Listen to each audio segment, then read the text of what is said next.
It's pretty straightforward if you follow the steps and the rules, and you give the owners of the company what they're looking for, really. Straightforward is what everyone is looking for. Yeah. That's confusion. But what made you notice the opportunity or opportunities that you applied to? So being an AI consultant doesn't limit you to any one vertical.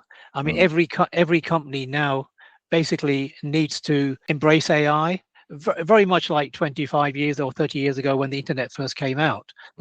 Every company needed to embrace the internet. Nowadays, if a company hasn't got a website, you can't really call it a company. So similarly with AI.